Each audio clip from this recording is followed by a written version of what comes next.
Hi, this is Lenny Nuccio with Bottom Line Results, and I'm here with Larry Cabaldon, President and CEO of Board Performance Group, and thanks for joining us today, Larry. Oh, my pleasure.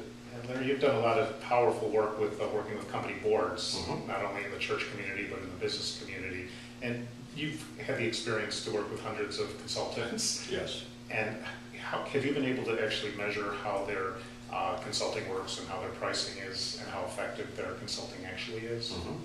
Well, what happens is, as I may have mentioned to you earlier, I ran the executive search practice for PricewaterhouseCoopers, so I was also responsible for hiring all the consultants. Also, we had a major project for Deloitte and Touche, where we, for 4 years, hired all of their consultants. And then I've been involved with McKinsey consultants and others, where my responsibility was to really work with the board and the executive team for assessment purposes.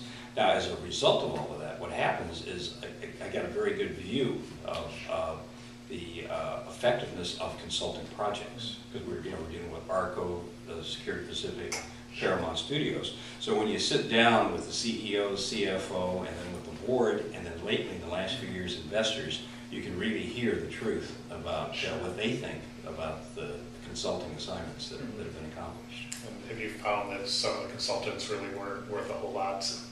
Well, it varies. Like if you're talking about IT consultants or operational consulting and technical consulting, it's pretty easy sometimes to measure that. Sure. But if you're talking about kind of the softer consulting, like strategic planning, change management, team building, then it gets a little bit more iffy about whether the clients are getting the results that they expected. And that can be very disheartening and expensive. Well, it is. It is. And so what happens is if you look at the criteria for consulting, and we talk to boards and so forth, usually what they'll do is look at the qualifications of the consultant, background and everything else. But what they don't really focus on is what the bottom line results are for the project. And so, and this is what I get, sitting with board members and investors, they're saying, okay, what are we actually paying for? Sure. So the criteria that they've come up with is they want some winning results. And sometimes the consultants will talk about what the ultimate results are, because you're paying money to get those results. Exactly. Okay, and that sometimes is put back number 5 after all of the other discussion. Then you have to make sure it's cost effective. Sure. Okay, so you don't want to spend $4 million for something that isn't worth that much. Then nowadays in particular is the question of speed.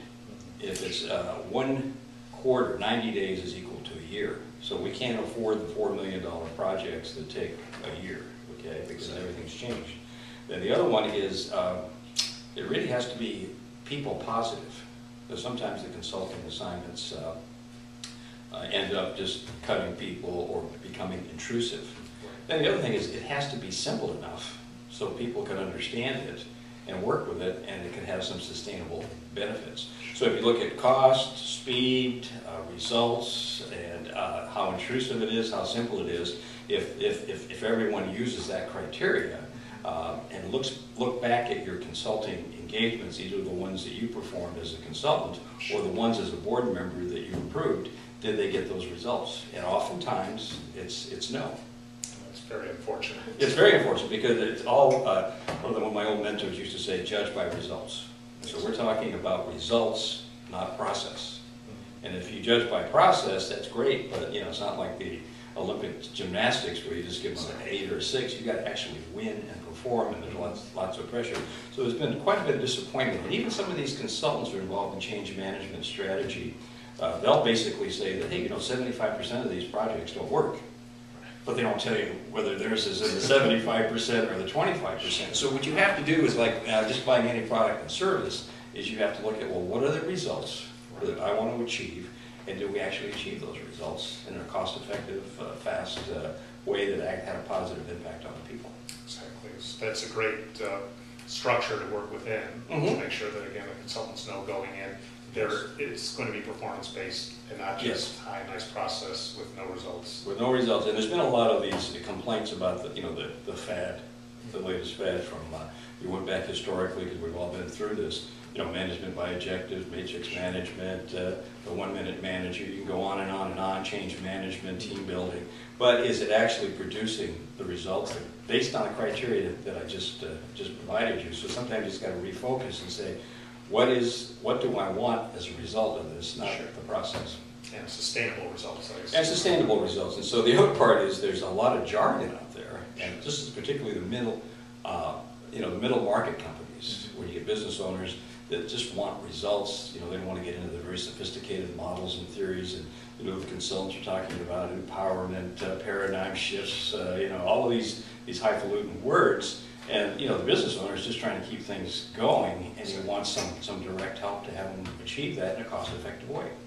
So you would suggest, and I don't want to put words in your Sure, mouth, go ahead. again, knowing as a business owner, you know exactly what you feel like you need first, when you'd like to have it, and what it's going to involve to make that happen. So one consultant or a team may not come in and just start slashing people when you knew that your long-term plans may actually need those people.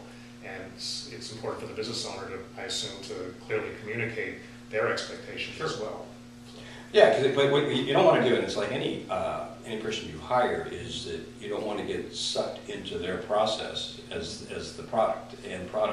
What you want to make sure is that process results in what you want. Now, obviously, there's parts of it that you have to do, but once you get into that process, sometimes the consultants lose sight of that end result. So you got to keep focusing on that end result. So if you get too much process, too much jargon, too much fad, and then if you don't get, what have been the results?